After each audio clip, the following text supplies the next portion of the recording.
স্ক্রিনে দেখতে পাচ্ছেন ওষুধটির নাম হচ্ছে নেবানল। এটি একটি পাউডার জাতীয় ওষুধ। আর এই ওষুধটি বিশেষ করে ত্বকে ব্যবহার করার একটি পাউডার জাতীয় ওষুধ। আর এই ওষুধটি উৎপন্ন করেছে বাংলাদেশের সুনামধন্য ওষুধ কোম্পানি স্কয়ার ফার্মাসিউটিক্যালস লিমিটেড। এখন আসুন যে আসলে এই ওষুধটির কার্যকারিতা কী, অর্থাৎ কোন কোন রোগের ক্ষেত্রে এই ওষুধটিকে ব্যবহার করা হয়। তো এই ওষুধটির কার্যকারিতা বলতে গেলে 1 নাম্বার যে কাজটি করে সেটি হচ্ছে ব্যাকটেরিয়া জনিত ত্বকের বিভিন্ন ধরনের সংক্রমণে ওষুধটিকে ব্যবহার করা হয়। যেমন ধরুন ত্বকে ঘা, ত্বকে ক্ষত, এগুলোতে ব্যবহার করা হয়। 2 নাম্বার যে কাজটি করে সেটি হচ্ছে একজিমা এবং একজিমা জনিত ত্বকের প্রদাহে এই ওষুধটি ব্যবহার করা হয়। অর্থাৎ ত্বকে যে একজিমা হয় বা একজিমার কারণে যে প্রদাহ হয় সেটিতেও এই ওষুধটিকে গুরুত্বপূর্ণ ওষুধ হিসেবে ব্যবহার করা হয়।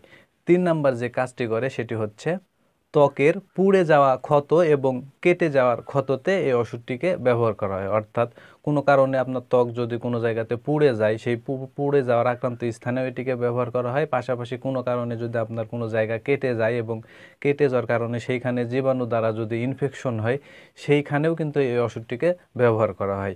পাশাপাশি পায়ুপাশের প্রদাহতেও এই ওষুধটিকে ব্যবহার করা হয়।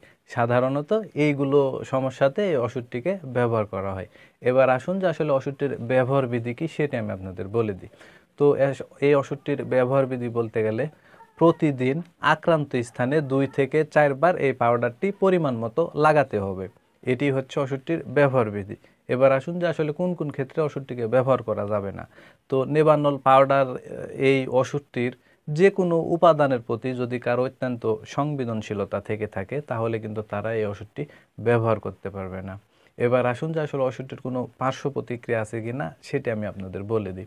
তো সাধারণত ওষুধটি অত্যন্ত মানুষের শরীরে অনেক সুসহনশীল একটি ওষুধ, তবে কিছু কিছু ক্ষেত্রে পার্শ্ব প্রতিক্রিয়া দেখা দিতেও পারে। যেমন ধরুন অ্যালার্জিক রিঅ্যাকশান বা অ্যালার্জির সৃষ্টিও হতে পারে। তো এটি সব ক্ষেত্রে হয় না, কিছু কিছু ক্ষেত্রে হয়। এবার আসুন যে আসলে ওষুধটি কোনো গর্ভবতী মায়েরা বা স্তন্যদানকালী মায়েরা ব্যবহার করতে পারবে কি না।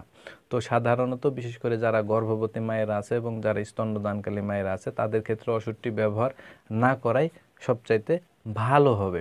এবার আসুন যে আসলে ওষুধটি পাবেন কোথায় আর দাম কত সেটি আমি আপনাদের বলে দিই। তো এই নেবানল এই পাউডার এই ওষুধটি বাংলাদেশের যে কোনো ওষুধের দোকানে বা ফার্মেসিতে একটু খোঁজখবর নিলে অতি সহজেই আপনারা পেয়ে যাবেন।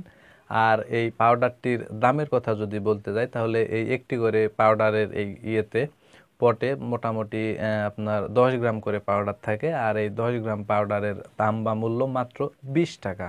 তো বন্ধুরা একটি কথা না বললেই নয়, সেটি হচ্ছে যে যেহেতু প্রতিটা ওষুধের ডোজ বা মাত্রা প্রতিটা মানুষের শারীরিক কন্ডিশন, বয়স ও ওজনের উপর নির্ভর করে তৈরি করা হয়, সেহেতু এই ওষুধ সহ যে কোনো ওষুধ ব্যবহারের পূর্বে বা সেবনের পূর্বে অবশ্যই কোনো বিশেষজ্ঞ চিকিৎসকের সাথে পরামর্শ করবেন, তারপরে সেবন করবেন।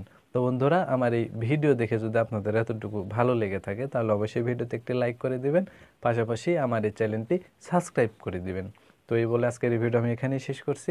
খুব শীঘ্রই আবার দেখা হবে পরবর্তী ভিডিওতে। ততক্ষণে আপনারা সবাই ভালো থাকবেন এবং সুস্থ